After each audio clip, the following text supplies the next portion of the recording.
God, I want to invite you into a brand new sermon series. Brand new sermon series. I'm calling it Living Legacy. Now, we've all understand what legacy is, right? We know what legends are, right? We understand. But here's the definition. The dictionary would define legacy as a gift. It would a gift or a bequeathed. No, that's not right. Bequeathed. Who made this slide anyway? I don't. Pastor, what is it? Shout it out. Yeah, there you go. The dictionary would define legacy. Pastor Hirschman is embarrassed that he even raised me right now. The man gave me dictionary.com till I was blue in the face, and I still can't read. A dictionary would define legacy as a gift or a bequest that is handed down, endowed, or conveyed from one person to another. It is something one comes into possession of that is transmitted, inherited, or received from a predecessor. We all get legends. And in fact, we debate legend in every area of life. We find legendary things. I'll get sports out of the way. The greatest of all time, right? You got the debates going on and who the greatest is it now. But we got the debate between those players that used to play, right? And those players that are still playing, okay? And I don't know which side are you on, LeBron or MJ, okay? I don't know which side you're on. If you have no idea what I'm talking about, that's okay, because you're debating it probably in art. And I don't even know who those artists are, but you got the greatest of all time in the art. You got the greatest of all time in music. You got the greatest band that ever existed, the greatest business. And despite the dip, okay, that the big falter of Apple, we'd all have to pretty go, wow, of our age, like, whoa, that's an incredible. And those of you who are in other areas, in cultural aspects, we have legends. We're about to celebrate in just a few weeks Martin Luther King, who set a cultural difference that live on forever. It's an impact, a legend, and some of them are living legacy. Some of them are living legends. They're still alive today. We have legends all over this place.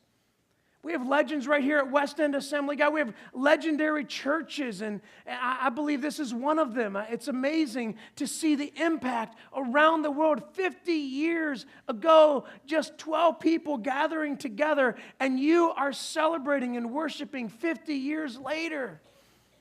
So we want to take some time in the beginning part of our year and celebrate legacy. And in fact, it's going to culminate with our 50-year anniversary in March.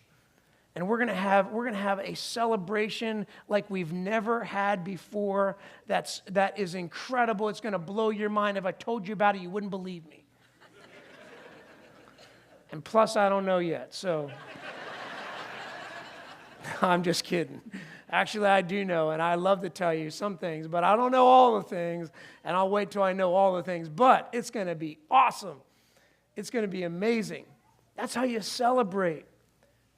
But how do you live legacy? How do you continually live legacy? Not just about the past and make it all about the past, all about the past. That's how it used to be, Pastor. That's what it used to be. Or all about the future. We don't care about the past. We just want the future. It's not just about the past or just about the future. It is about living continuously in legacy. So that's what we're going to be talking about as we begin our year together. We're going to be doing, and I want you to listen. I want you to get everything you can out of every single sermon. Can I just take an aside note before I introduce week one and to give you the topic of week one? Can I have a side note? How do you get the most out of sermons in 2019? Everybody interested in that? Okay, how you get the most out of every single sermon in 2019. Here it is. We are all different kinds of learners. In fact, there's 3 different kinds of learners. You got an auditory learner. How many people, if you hear it, you got it? Raise your hand. You hear it, you got it. How many people, if you write it, or read it. If you read it, you got it. You're a visual learner. You see it and you get it. How many people, if you got to be doing something with your hands. Right now you're doing something with, you're a tactile learner. I got to do it with if I do it myself, then I get it. Okay, so I want you to embrace that. Now that kind of looks like a lot of different personalities gathered in one place, okay? There's a lot of personalities gathered. Some of you, you like to talk while you're listening. In fact, if you're not talking, you're probably sleeping. You know what? Can we give permission to some auditory people in here that it's okay to get, some of you call it, it's call and response. I'm not probably the right preacher to be able to pull that off exactly, but I can tell you that there's a part of me that really love, and actually this is the group of people, all the vocal people, you're every preacher loves you. You know why? Because they just want to know one thing. Here's the truth of it. I'll just narrow it down for every preacher that ever preached on this platform in 50 years, okay? They want to know one thing. You're not asleep. Because I'll tell you, some of y'all have been distracting in 2018. Some of you got, and like, I can't take it. I look down, I'm like, oh, what was I saying again? Because I can tell you it doesn't matter because they're sound asleep.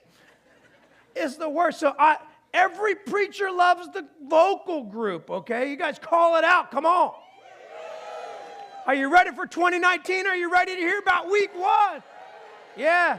Oh, yeah. But then here's the problem. There's another group. That's the thinking, quiet group.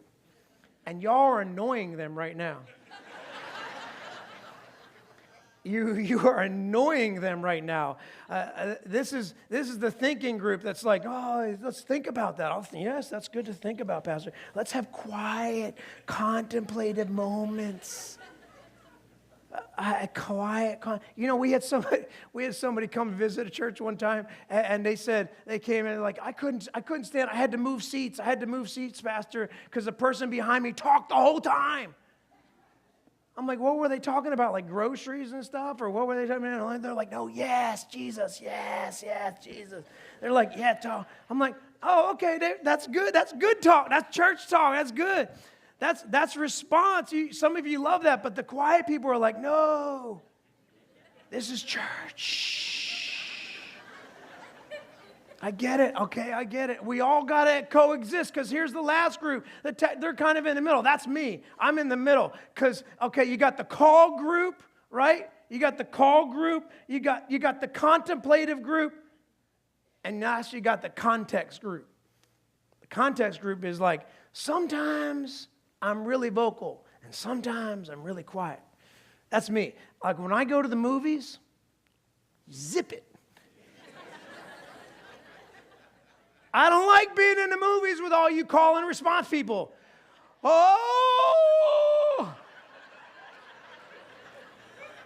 Like, shh, you are destroying this for me. Stop it. And it's worse if you ask a question. Do not ask a question. They have spent billions of dollars to answer the question. They are the best people on the screen to answer the question, not the person who brought you to the movie.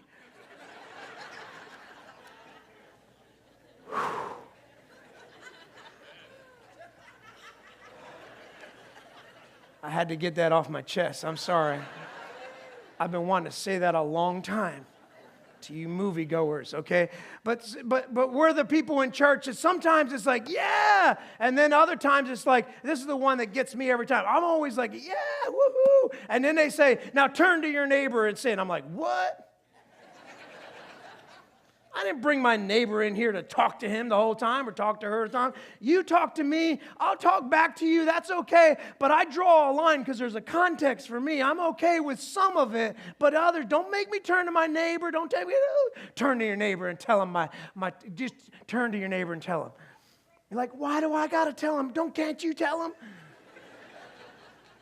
So we're all different. We're all going to come together, but here's how you get the most out of 2019, okay? Here's how you get the most out of every single sermon, and I think the most out of life, and I think this is what introduces my topic this morning, and that is, turn to your neighbor and announce the topic. No, I'm just kidding. Don't do that.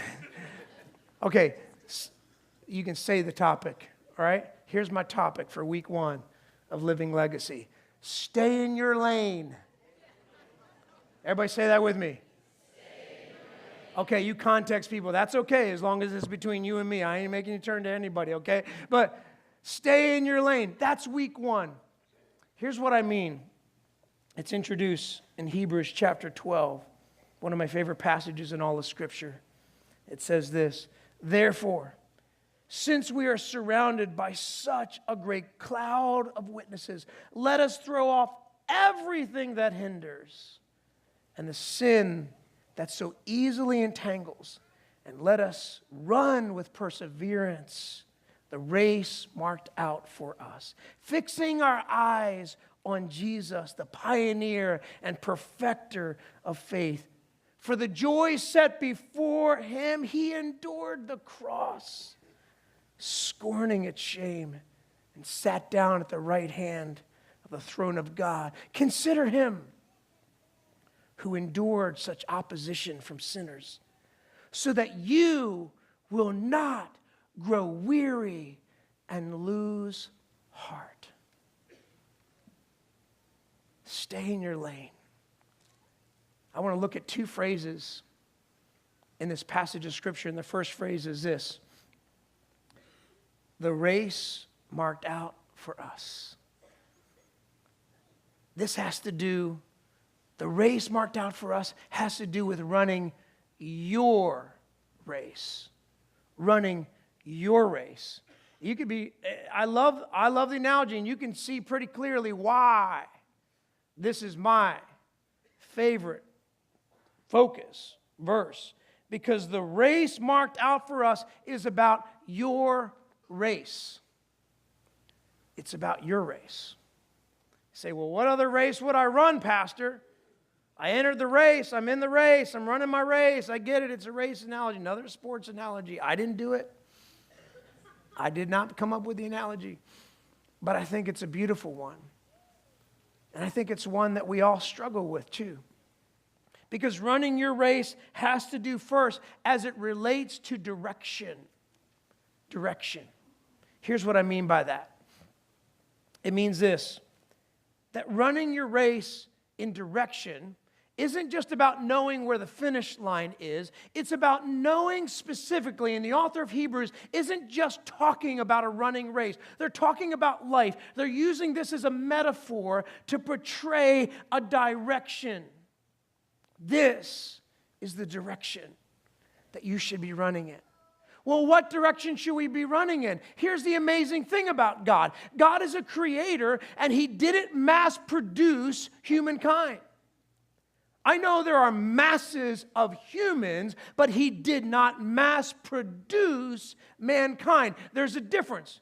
There being masses of humans and God producing, mass producing. He's not an assembly line where he creates them all and stamps them all the same. And don't you hate when you get thrown into a stereotype? Why do we hate that? Because we're all unique within. Are there stereotypes? Of course, where they come from. Of course, there are general groups of people. We just talked about stereotypes for a whole little segment of fun, okay? Of saying, hey, we all listen differently, so let's give each other grace about the way we listen, and let's listen together and get the most out of our sermons in 2019 the way I like to do it. I like to talk back. You can talk back to me. You're still scared of the quiet people. That's okay. They're not going to hurt you. They're too quiet to hurt you. They're too quiet to say anything to you. They just kind of look annoyed, you know. They don't turn around and say, shh. They're just kind of like, kind of like what you do in the movies, like looking around, like.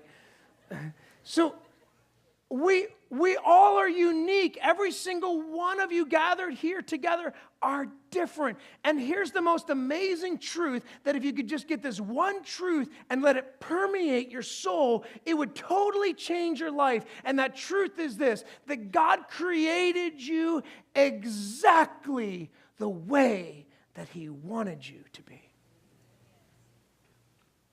He didn't create you to be like your friend. He didn't create you to be like the people you admire. He didn't create you to be like some of the legends that we celebrate. He created you to be you. And He has a race for you. He has something great for you to accomplish. When Jesus said, as He was leaving the scene, as he talked about that even greater things, all the miracles you've watched me perform over these 30 years, all these miracles in 3 years, the disciples saw this amazing display of power and majesty over and over and over again. And He tells them on His way to heaven, you will see greater works than these. He wasn't just talking to them. And all 12 of them were different. They were very different. Not even all 12 of them were even fully committed. They all struggled with their faith. They all had difficulties. They were all human just like you and me, but they were unique. And God made you exactly the way you wanted. The psalmist says this way, that He formed me before I was even born. He formed me in my mother's womb. If you are pregnant here today, you know what you have right now? You have a miracle inside of you that has been shaped and created by God and His image and His work. And it is different. He is different. She is different than anyone else. He knows the time. He even knows the days. He even knows the moment. He knows whether you will get to meet Him or you'll have to wait till heaven. He knows the moment that He will come or she will come and burst into the scene. He knows what they will do when they are 15, when they are 25, when they are 35, when they are 65. He knows every single one. The question is that the rest of us spend time is going, well, then tell me, because I'm not sure. That's what makes Him the Waymaker. He made a way for you that's unique to you. My job isn't to lead like the ones who went and led before me. My job is to lead the way God created me to lead. But there's a problem with that, right? There's a problem. And not just running our race and the one that's set before us that has to do with direction, but the one that has to do with distraction. The one that has to do with distraction. This is the killer. This is the one that keeps us tied down.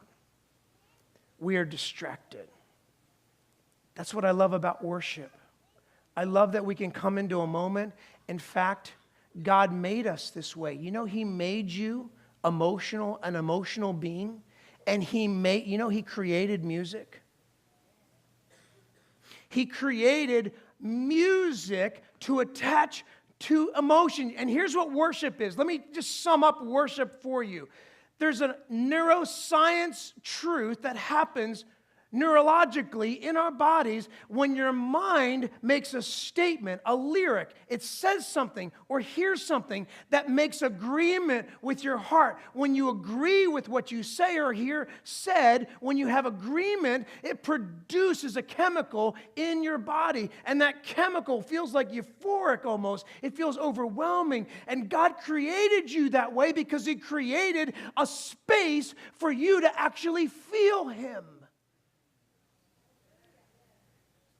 It isn't by accident that you can come into worship and be overwhelmed. It isn't by somehow happenstance. It isn't because it was the perfect song. Maybe you are distracted because it's not the perfect song, because you're thinking about other stuff, or you're thinking about the way you want it, or you're thinking about what you like. But as soon as you stop thinking about all that stuff and start thinking about Jesus, as soon as you stop being distracted, something amazing happens to you. And that is the space that He created for you to feel Him takes over everything else that you feel. If you haven't experienced that yet, I pray that you will. You will. Keep coming. Keep coming here. This is the place that you can experience where we get that truth. Keep putting yourself in the presence of God, because this is what gets in the way. Distraction. He says in the beginning of Hebrews 12, to throw off everything that hinders from your race. Everything. Did you ever notice how great you're doing until you look at someone else? Man, I was having a great day till I looked on social media. And I saw everybody else's great day. And then I thought, you know what? My great day is not as great as her day. I was doing great with my car. I didn't even know I needed another car till I got my friend's car. I didn't even know I needed a new kitchen till they invited us over for dinner and I saw their kitchen. Now I hate my kitchen. I didn't even know I needed a new house. And it goes beyond that. It's entanglement. In fact, we get so distracted. In fact, we get distracted not just by the needs of others. We're so distracted with our others. Have you ever been hungry? Have you ever been hangry? Come on. Come on, some vocal people. Yeah. So you know, you've been like and you don't just say you're hungry, do you? You say, I'm starving. I can't think about anything. My boys come home, I'm like, they know not to even ask me. My poor wife's phone blows up when they get home. Because if she's not in the house, we have no idea what we're doing. And the longer that goes, the more her phone is in her purse or in her car or wherever, and it's silent, the less response time we get, the more anxiety that grows around me, and these boys become angry. Food now.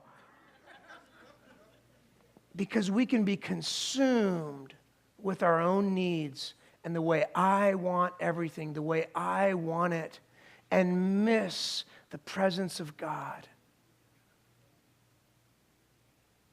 And not just, he says, not just the things that, he says, throw it off. Throw off anything that distracts me. Throw off anything that hinders me. And the sin that entangles me. I know I could talk about a lot of sin this morning. I'm just going to say one that I've already been talking about. It's called compariSIN, okay?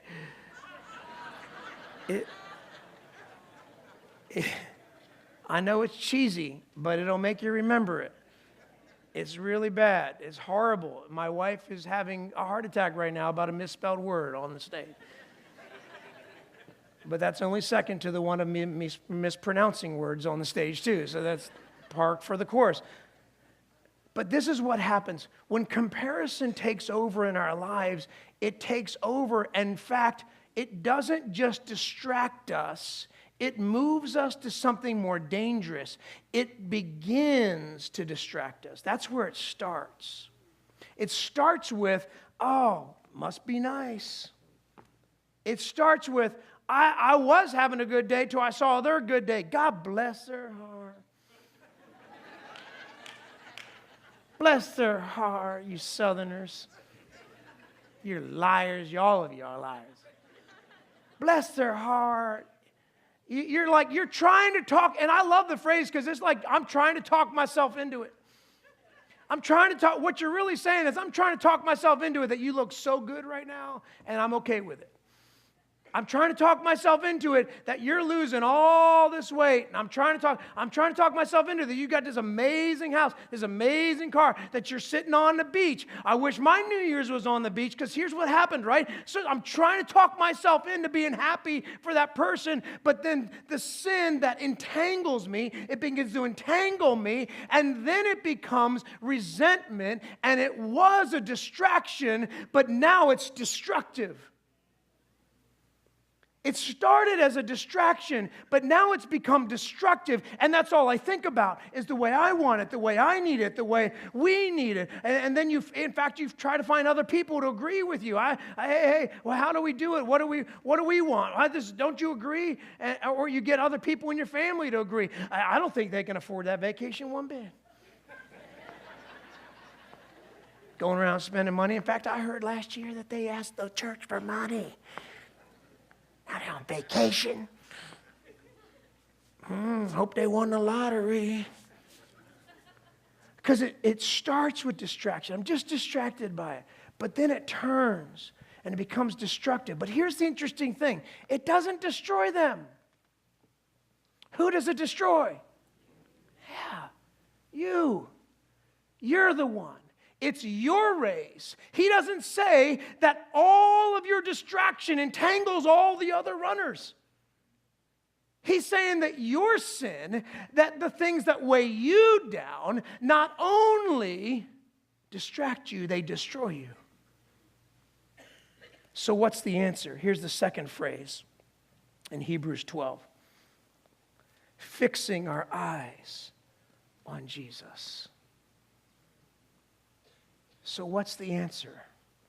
It sounds simple, sounds so easy, sounds great in worship, sounds great.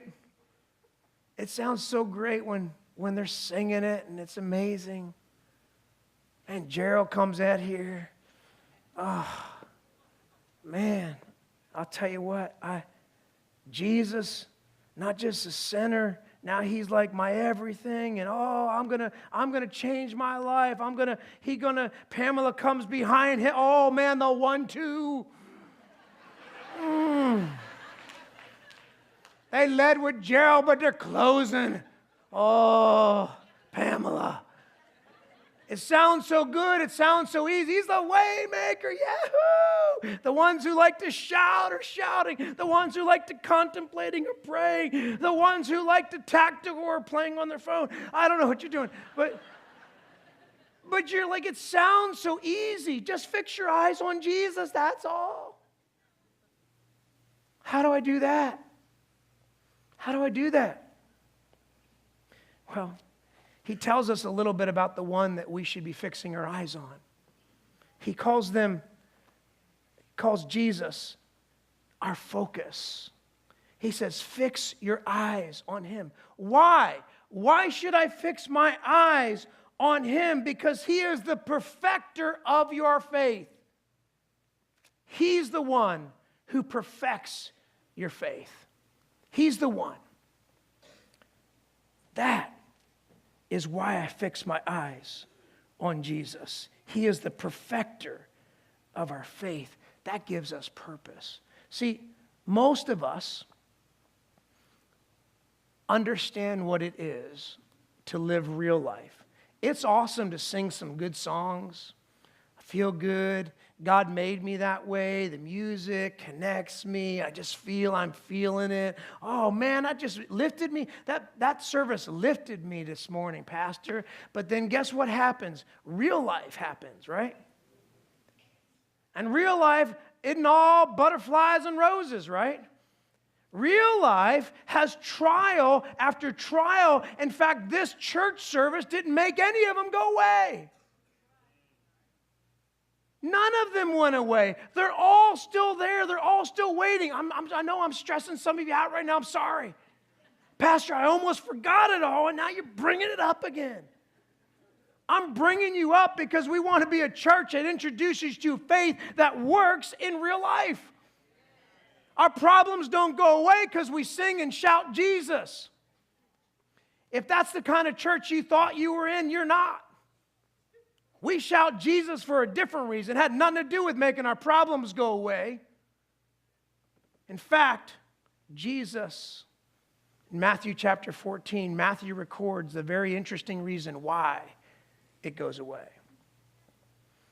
Jesus records an actually crisis time in his life as well. The context of Matthew chapter 14, I don't have time to read it all to you, but I want you to go back and read it yourself. The context is this. It reveals how even Jesus himself enters trials. In fact, it starts out in chapter 14 with him hearing the news of who he calls the greatest man who ever lived. In the history of mankind, there is none greater than John the Baptist. And the first thing that happens is people come and give him news privately that John the Baptist has been killed and executed by Herod. And guess what? If you look back earlier, Jesus even knew it was going to happen and he didn't do anything about it. I can't imagine the emotion that was going on as he lost his cousin's life. Not just the greatest, his family. And so now Jesus says, I need to get away. And he tries to get away, but there's too many people. The crowds are pushing in. So he gets in a boat and he goes away in the boat just to get some time because he's in grief, because he's in anguish, because he needs time. And so he tries to get the time. And then the people see where he's going and they walk all the way around the water and they meet him where the boat is going. And droves of people. And I love that Matthew shows that even in Jesus' crisis, even in his trial, he looked at the people, and Matthew records that he looked at them and he had compassion on them. And so he got out of the boat and he healed all of them. I don't even know what that healing service looks like. I've never been to it. All of them. Every disease. Every illness. He had compassion on them to that point in his own weakness. But then they were hungry. And then the next miracle happens. He tells the disciples, you go feed them. And so they say, this is all we have. We just have some fish and some bread. He says, bring it to me. And in my hands, you're going to see what's going to happen. And he multiplies it. And they pick up 12 baskets afterwards. And 5,000 people recorded. Probably 10 to 15,000 people that were there were fed. And there were leftovers. Amen. But then he needed some time. So he sends his disciples away. He puts them in the boat and he sends them away. And he says he goes up on a hill to pray. But while Jesus is praying, something amazing happens. The wind and the waves begin to beat the very boat that he sent them out on. See, Jesus already knows the wind and waves are coming for you as soon as you leave this service. You think he doesn't know of your need? You think that even though he's looking at crisis all over the world, he doesn't know that your need is critical to him? He knows exactly what you're facing. He knows exactly what kind of moment that you need from him. He knows what provision you need. He's already going ahead and providing, but it doesn't mean that he won't send you out of here into the storm. He'll send you out. Because he knows that he's the Waymaker. He knows that he's going to make a way. In fact, a little later, Jesus starts walking out to them on the water, y'all. They saw him and thought he was a ghost because obviously, real people don't walk on water. Hello. They think it's a ghost. They're petrified. And Jesus calls out to them and says, don't be afraid. It is I. I am. It's still me. I might send you into the storm, but let me tell you something. I will join you in it. He might be sending you out, and that crisis didn't go away because you came in and shouted Jesus or raised your hands to him. It didn't go away. But here's what did happen. If you'll change your focus and stop looking at the crisis and start looking at Jesus, then Jesus says, you've just made an invitation. Now I'm coming into the storm with you. That's an invitation. And so Peter calls out, if it's really you, Lord, if it's really you, then tell me to come out. He says, come out. Oh, okay. Talk before you think, Peter, much? Okay. So he jumps out. He goes to walk. And you guys know the story. Some of you have been reading the Bible. You know the story in Matthew chapter 14. What happens? As Peter he's fixating on Jesus. He's fixating on him. And then suddenly what happens? He begins to sink. Why? Because Matthew records, he looked at the wind. Now, I don't know how you look at the wind. I'm pretty sure it means in the water you looked at a lot of waves crashing on the boat. You saw the impact of the wind, and suddenly he was afraid, and he began to sink, and he cried out. You know why he could cry out? Because he already invited Jesus to be close by.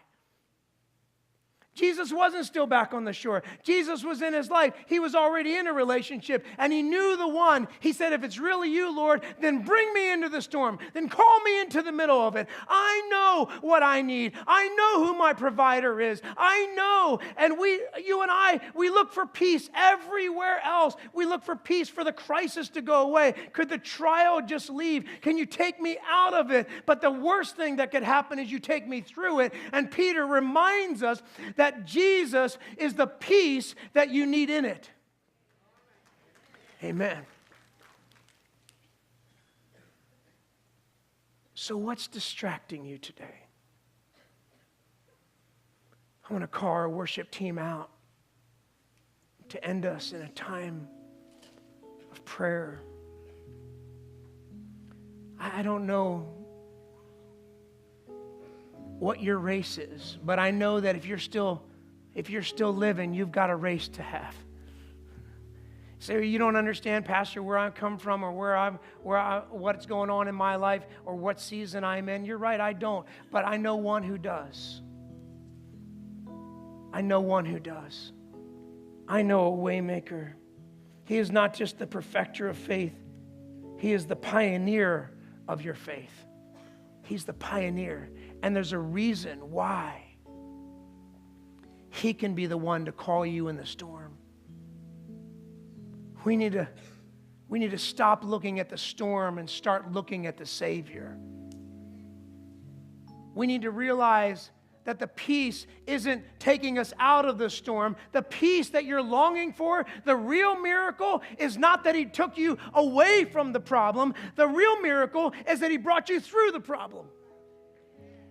That's the real miracle. You've been waiting for some side trick or some way, some redirection, some reroute for us not to go there. Let us take me there. Take me to what's comfortable to me. Take me to what I need. Take me to what others have. Take me to this place. God, I need someone in my life, and they have someone in their life. I need children in my life, and they have children in my life. I need a job, and they have a job. Don't let the distractions destroy you. Fix your eyes on the one who doesn't just take you out of it, he brings you through it. And that's why we want to gather as a church to pray at the beginning of the year. We take the first 30 days and pray. I'm inviting you to come this Wednesday night and gather together every Wednesday night for the next 4 Wednesdays to pray together. Because we won't come through it if we don't invite him into it. We want to pray through the storm. We want to pray together and let God make a way because he is the center. Jesus is the center. But what are you centered on today? What are you fixated on? Your legacy will be determined by what you fixate on. You fixate on other people, you fixate on success, you fixate on fulfillment, you fixate on whatever it is, that will be your legacy. Let's live legacy, fixing our eyes on Jesus, the center of it all. Would you stand with me?